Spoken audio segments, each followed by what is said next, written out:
नमस्कार. आम्ही घेऊन येत आहोत ऑनलाईन मुनीम सॉफ्टवेअर ट्रेनिंग प्लेलिस्ट. यामध्ये आपण सगळे पॅनल समजून घेणार आहोत.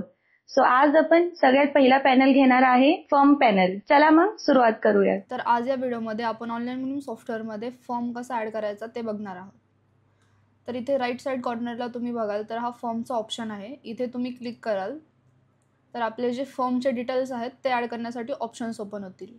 तर बेसिकली फर्म हे काय आहे, जे तुमचा शॉप आहे त्याचे जे डिटेल्स असणार आहेत तुमच्या फर्मचे ते आपण इथे ॲड करणार आहोत. तर फर्स्ट इथे शॉप नेम येईल. तुमचं जे शॉप असेल त्याचं नेम. सपोज आपण इथे एक ॲड करूयात आरव ज्वेलर्स. जसे की आपण शॉप नेम ॲड केलं आरव ज्वेलर्स, तर इथे एक फर्म आय डीसाठी ऑप्शन आहे जे तुम्ही शॉर्ट कोड म्हणून यूज करू शकता तुमच्या फर्मचं. फॉर एक्झाम्पल आपण इथे AJ ॲड करूयात. इथे रजिस्ट्रेशन नंबरचा ऑप्शन आहे. रजिस्ट्रेशन नंबर म्हणजे बेसिकली जो तुमच्या शॉपचा रजिस्ट्रेशन नंबर आहे ते तुम्ही ॲड करणार आहात. नेक्स्ट इथे फर्म डिस्क्रिप्शनमध्ये तुमच्या फर्मचे जे डिस्क्रिप्शन असेल, फॉर एक्झाम्पल जसे की आपण सिन्स 1922 वगैरे तुम्ही जेव्हापासून तुमच्या शॉपचं ओपनिंग आहे, अदरवाईज गोल्ड, सिल्वर अँड डायमंड्समध्ये तुम्ही कशामध्ये बिझनेस करत आहात ते तुम्ही इथे मेन्शन करू शकता. नेक्स्ट इथे तुमच्या शॉपचा ॲड्रेस येईल. तुमच्या शॉपचा जो काही ॲड्रेस असेल तो तुम्ही इथे ॲड करू शकता. सिटी, पिन कोड, फोन नंबरसाठी इथं ऑप्शन आहे. आणि जसं की तुम्हाला जर मल्टिपल मोबाईल नंबर्स ॲड करायचे असतील तर तुम्ही इथे स्लॅश देऊन ते पण ॲड करू शकता. नेक्स्ट इथे ईमेल आय डीसाठी ऑप्शन आहे. तुमच्या शॉपचा जो ईमेल आय डी असेल तो इथे तुम्ही मेन्शन करू शकता. त्यानंतर जसं की तुमची जर काही ई-कॉम वेबसाईट वगैरे असेल तर ते वेबसाईट तुम्ही इथे ॲड करू शकता.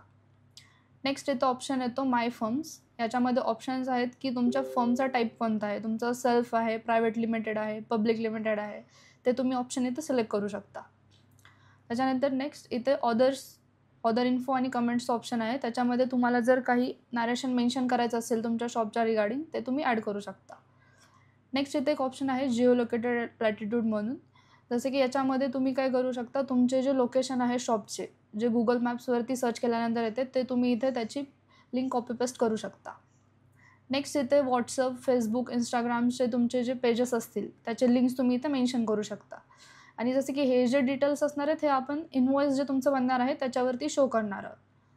नेक्स्ट इथे SMTPसाठीचे जे ऑप्शन्स आहेत हे ॲक्च्युअलमध्ये यूज होतात. तुमच्याकडे जर बिझनेस ईमेल आय डी असेल तर तुम्हाला मेलवरती कस्टमर्सला इनवॉइस सेंड करायचे असतील तर त्याच्या कॉन्फिगरेशनसाठी हे ऑप्शन्स यूज होतात. सो याच्यामध्ये तुम्हाला काही मॅन्युअली ॲड नाही करायचे, हे टेक्निकल टीम तुम्हाला सेटिंग्स करून देते याचे. नेक्स्ट इथे आहे फॉर्म डिटेल्स. फॉर्म डिटेल्समध्ये जसे की तुमचे जे बँक डिटेल्स आहेत, तुम्हाला जे इनवॉइसवरती शो करायचे आहेत ते तुम्ही इथे ॲड करू शकता. Next financial year start date. जसे की जे फायनान्शियल इयर राहतं आपलं इयरली एप्रिलपासून, तर त्याचा जो तुमचा ओपनिंग बॅलन्स असणार आहे तो तुम्ही याच्यामध्ये ॲड करू शकता. नेक्स्ट इथं ऑप्शन आहे GST नंबर आणि पॅन नंबरसाठी, ते तुम्ही याच्यामध्ये ॲड करू शकता तुमच्या शॉपचा जो GST नंबर असेल. नेक्स्ट इथे प्रिन्सिपल अमाऊंट लिमिट फ्रॉम आणि लिमिट टूचं ऑप्शन आहे. हे गिरवीसाठी यूज होतं. नेक्स्ट फॉर्म हेडर इन्फॉर्मेशनमध्ये जसं की तुमचं जे इनवॉइस बनणार आहे त्याच्यावरती टॉपला जे आपण शुभ लाभ वगैरे शो करतो त्या टाईपमध्ये तुम्हाला जे काही इथे चेंजेस करायचे असेल तर तुम्ही चेंजेस करू शकता. नेक्स्ट फॉर्म फोटो इन्फॉर्मेशनमध्ये तुमचे जे काही टर्म्स आणि कंडिशन्स असणार आहेत ते तुम्ही याच्यामध्ये ॲड करू शकता. हे झाले तुमचे फर्मचे डिटेल्स. त्यानंतर जसे की तुमचे जे फर्मचे लोगोज असणार आहेत, कंपनी लोगो, ते पण तुम्ही याच्यामध्ये ॲड करू शकता. तर इथे ऑप्शन दिलेले आपण अपलोड करण्यासाठी. हा पहिला ऑप्शन आहे लेफ्ट इमेजसाठी. तुम्हाला लेफ्ट साईडला जे इमेज शो करायची आहे, जसे की आता आपण 2 ऑप्शन्स दिलेले आहेत, form right logo and form right image. तर त्याच्यामध्ये तुम्हाला राईट साईडला कोणती दाखवायची आहे आणि लेफ्ट साईडला कोणती ते तुम्ही तिथून सिलेक्ट करू शकता. सपोज तुमच्याकडे शॉपचा लोगो असेल ते तुम्ही इथून सिलेक्ट करू शकता. आणि राईट साईडला पण तुम्हाला जर दुसरा लोगो जसं की BIS वगैरे किंवा अदरवाईज जे तुम्हाला ॲड करायचं असेल ते तुम्ही इथून ॲड करू शकता. नेक्स्ट इथं आपण सिग्नेचर, ओनर्सचे जे सिग्नेचर आहे इनवॉइसच्या राईट कॉर्नरला खाली आपण तो ऑप्शन दिलेला आहे, तुम्ही ते पण अपलोड करू शकता. त्यानंतर इथे QR कोडसाठी पण ऑप्शन दिलेला आहे. तुमचं जे पेमेंटचा QR कोड असेल ते तुम्हाला इनवॉइसवरती शो करायचं असेल ते पण इथून सिलेक्ट करू शकता. तर हे डिटेल्स ॲड करून इथे आपल्याला सबमिटचं ऑप्शन दिलेलं आहे, हे सबमिट करायचं आहे. हा तुमचा फॉर्म ॲड होऊन जाईल. आता जो आपण हा फॉर्म ॲड केला AJ. तर जसे की तुम्ही इथे बघू शकता हा फॉर्म ॲड झालेला आहे. ह्याच्यानंतर तुम्हाला याच्यात जर काही डिटेल्स अपडेट करायचे असतील तर परत तुम्ही हे फॉर्मवरती क्लिक करून तिथं अपडेटसाठी ऑप्शन येतो त्याच्यामध्ये डिटेल्स चेंजेस करून तुम्ही ते अपडेट करू शकता. आम्हाला अपेक्षा आहे हा व्हिडिओ नक्कीच फायद्याचा ठरला असेल.